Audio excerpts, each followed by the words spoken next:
Welcome, everyone, and thank you again for being here. This is the conclusion of our Lenten organ series, but it's kind of a music-packed series, today, a music-packed concert today.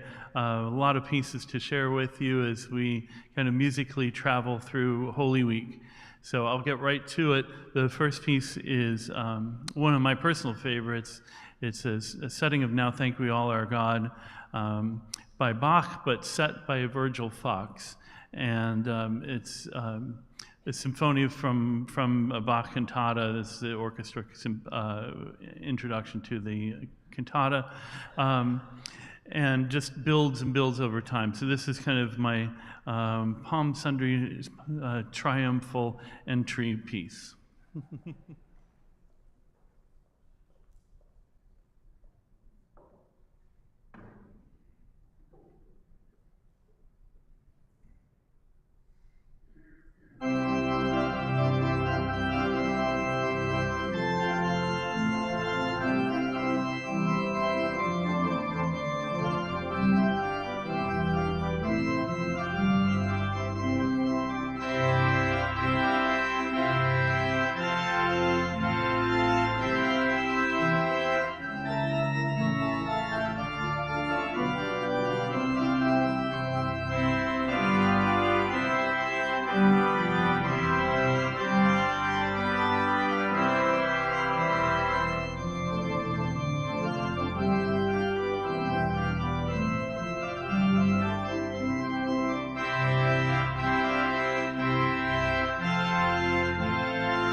This next piece is entitled The Palms, and it's a transcription of a very famous vocal solo that I'm always requested to play on Palm Sunday. So I thought I would include this setting of the palms in the recital today, and then we'll move into the rest of Holy Week via music.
I always like to play some Bach for these concerts. Bach wrote music for Sundays throughout the church year. There's a collection called the Orgelbüchlein, which means little organ book, but there are pieces that are specifically meant to be played at certain times during the church year. This next piece is one of those for Holy Week. It's Man, Bemoan Thy Great Sin. And it's a chorale tune that would have been known at that time, but Bach really makes the right-hand part very florid, lots of runs and trills and ornamentation. But there's also lots of musical symbolism in this piece that's subtle. It's easier to see on the page than to hear it.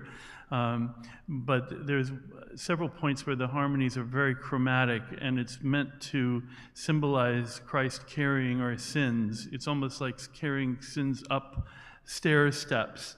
And the last few measures are marked to be played very slowly because it's talking about Christ stretching himself out on the cross for us.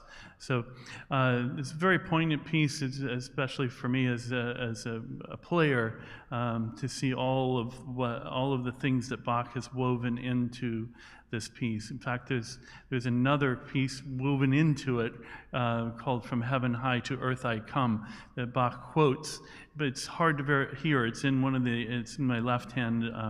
It's easier to see on the page, but weaving that into Christ dying on the cross, Christ coming to earth in the first place, melding those two chorale tunes together is very poignant. So this is the Bach, "O man, bemoan thy great sin."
We'll follow the Bach with a couple pieces by Johannes Brahms. Brahms didn't write very much for the organ, but he wrote a set of 11 chorale preludes. It's interesting that Brahms chose to do that at the end of his life. It's almost Brahms' farewell piece. I'm going to play two settings of the same chorale. They're very different settings of A World I Must Now Leave Thee. The first is full of these two-note sigh motives, dun, dun, dun, dun, dun, dun, and that character holds through the whole movement. The second setting is kind of an echo setting where the chorale tune is presented like you would sing it in a church, except it's divided phrase by phrase, and then each phrase has an echo and then a second echo. So it's probably Brahms' final composition. We think this is the last thing that he wrote. Brahms was also a great admirer of Bach, and that's why I wanted to play the Bach first and then follow that with the Brahms. So I'm going to play these back to back, these two settings of O World I Must Now Leave Thee, set by Johannes Brahms.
I don't play those Brahms very often. I learned them as an undergraduate student, but I do love them. They're very, very profound pieces to play when you think about Brahms writing those in sort of homage to Bach, but kind of saying farewell himself at the end of his life. This next piece is a setting of Were You There? Spiritual, you all probably have heard many times, set by an American organist named Charles Callahan. Very beautiful short setting, kind of jazzy chords in this. This will be our Good Friday piece, and then we'll head toward Easter.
Okay, so now we've made it to Easter and the very famous Vidor Toccata.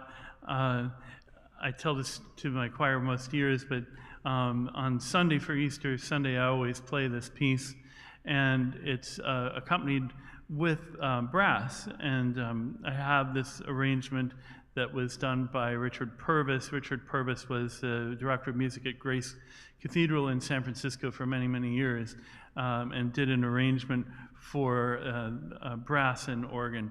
And since we always have a brass quintet for Easter morning, I always have them join. But my part stays the same, so thank goodness I don't have to do it two ways on once when I play it by myself and once when I play it with the brass. But every year after Easter, I go online and I look on my friends' churches and big churches all over the nation, and almost everyone plays this piece for Easter. It's kind of become the Easter tradition. So this is the Vidor Toccata. After I've finished, as always, I'll still be happy to explain about the organ, how it works, and do a pipe tour if you haven't had a chance to do that yet. But, oh, and I should also mention, if you haven't had a chance to look at the St. John's Bible, I've talked a little bit about that in past concerts, but it's a copy of the first handwritten Bible in 500 years. The original is kept safe, and these are among 300 copies. And there are docents that will help you understand, and you can see these magnificent illustrations that are in the Bible. So please do check that out if you haven't already, and feel free to ask questions after the recital. And I thank you so much for supporting this series and coming every Wednesday through Lent. So now, Vidor Toccata.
Thank you again. Happy Easter, everyone.